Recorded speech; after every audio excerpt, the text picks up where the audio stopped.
C'est étonnant, non? Les chroniques de la haine ordinaire.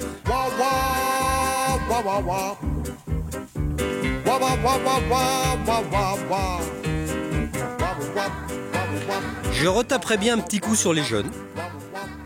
D'abord parce que je les hais vraiment. En dehors des aristocrates libertaires qui pensent plus haut que le SMIG. Ensuite parce que je sais qu'ils forment la majorité des gens qui s'abaissent à écouter ces chroniques. Enfin parce qu'ils ont été nombreux à m'écrire ces jours-ci pour me traiter de vieux con. Si tant est qu'on puisse appeler écrire n'importe quelle tentative de représentation d'une ébauche de pensée par le biais de symboles graphiques incohérents, couchés dans le désordre au mépris total de la grammaire, de la syntaxe, de l'orthographe et du souvenir de mon aïeule Germaine Philippin, institutrice de l'époque missionnaire, qu'une cédille oubliée décourageait aux larmes. Les jeunes ne sont que ce que les vieux cons en font et vous manquez vraiment de tolérance, me dit un jeune auditeur nîmois avec un certain aplomb et 2 S à tolérance. Il est de fait que les vieux cons, comme vous dites, sont d'anciens jeunes cons restés fidèles aux mêmes valeurs sacrées de la condition humaine qui s'accommodent aussi bien de la banane sur l'œil à 18 ans que de la casquette Ricard à 50. Mais au moins, la connerie humaine de toujours a-t-elle parfois le mérite de la générosité ? Le kamikaze, le chrétien qui se flagelle, l'humaniste qui vote à gauche, le font rarement par intérêt. Alors qu'il se dessine de façon tangible dans votre génération qui monte, mon camarade, une espèce d'ambition glacée d'arriver par le fric et un mépris cynique de tous les idéaux, assez peu compatible avec l'idée qu'on se fait de la jeunesse éternelle, génératrice de fougues irréfléchies et de colère gratuite. Très symptomatique de cette espèce de cynisme puceau qui semble avoir eu raison des salubres révoltes pubertaires de naguère, cette autre lettre d'un jeune Parisien de 19 ans qui saura sans peine conserver la tête froide tant est glacée son ambition. Cher Pierre Desproges, je voudrais savoir pourquoi tu fais ce métier de faire rire les gens. Je voudrais faire pareil. Je sais que ça gagne pas mal. Mes copains disent que je suis très marrant et avec de l'humour. Je crois que c'est vrai et physiquement je ressemble beaucoup à Fernand Reynaud. C'est pourquoi je voudrais investir dans le rire. Voici un sketch que j'ai composé.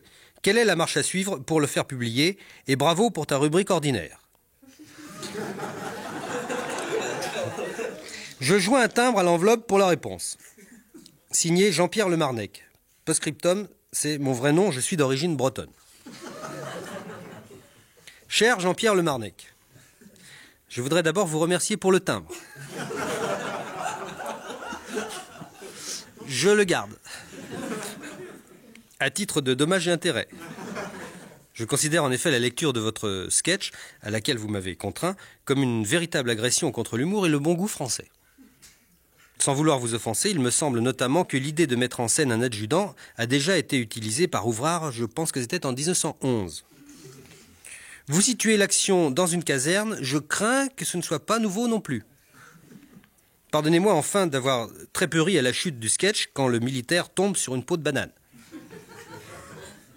Puisque vous me faites l'honneur de me demander conseil, je vous suggérerais d'essayer de vous hisser au rire du 2e degré. Ça se vend très bien sur le marché, dans la conjoncture actuelle. Un militaire qui tombe sur une peau de banane dans une caserne, c'est du 1er degré. Le 2nd degré, ce pourrait être une banane qui tombe sur une peau de militaire dans un charnier, par exemple. Cela vous eût valu, à mon sens, un rire plus mode, si vous voyez ce que je veux dire, ce dont je doute. Vous argumentez d'un certain air de famille entre vous-même et Fernand Reynaud pour justifier vos ambitions d'humoriste patenté. Peut-être auriez-vous plutôt intérêt à masquer cette ressemblance, en utilisant par exemple un pot de chambre plus grand que celui dont vous êtes affublé sur la photographie que vous m'avez généreusement dédicacée. Heinrich Himmler avait beau ressembler trait pour trait au pétomane, il déclenchait peu d'hilarité à Auschwitz. Pourtant, les Juifs ont de l'humour. Enfin, c'est eux qui le disent. À ce propos, j'apprécie que vous soyez d'origine bretonne, comme Théodore Botrel, Jean-Marie Le Pen et Bécassine. Ce sont de sérieux atouts dans la course au hit-parade de la rigolade. En ce qui concerne la marche à suivre pour faire publier vos sketchs, je vous suggérerais de les envoyer directement à Woody Allen, qui ne manquera pas de les jouer lui-même sur la scène du Carnegie Hall dès la rentrée prochaine. Enfin, vous me demandez pourquoi j'ai investi dans le rire. Eh bien, c'est pour ces mêmes raisons qui vous poussent à essayer d'en faire autant. J'ai investi dans le rire pour le pognon, pour nourrir ma famille. Selon Bergson, qui a oublié d'être con, sinon il ne serait pas avant Berlioz dans le Larousse, le rire n'est qu'une manifestation de gaieté caractérisée par la contraction des muscles zygomatiques et l'émission conjointe de sons rapidement égrenés. Exemple, ha ha ha. Mais le philosophe, malgré une recherche poussée des causes et des effets du rire, en a malheureusement oublié la plus noble conquête, le pognon. En effet, le rire n'est jamais gratuit. L'homme donne à pleurer, mais il prête à rire. Un homme qui sait faire rire, pour peu qu'il soit généreux, qu'il aime son public, peut gagner du pognon. Aimer son public, ne pas le mépriser, l'élever à soi, ne jamais s'abaisser à lui, le faire rire, oui, mais pas à n'importe quel prix, pas à moins de 2000 francs hors taxe le calembour. C'est la clé de la réussite pour le rigolo. Veuillez agréer, cher Jean-Pierre Lemarnec, l'assurance de mes sentiments confraternels. Post-scriptum. Lors d'une prochaine lettre, soyez gentil d'éviter de me tutoyer. C'est une familiarité que je réserve aux gens avec qui j'entretiens des rapports sexuels. Merci.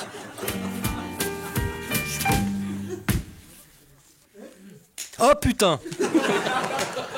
J'ai oublié la fin. Quant à ces féroces soldats, je le dis, c'est pas pour cafeter, mais ils font rien qu'à mugir dans nos campagnes.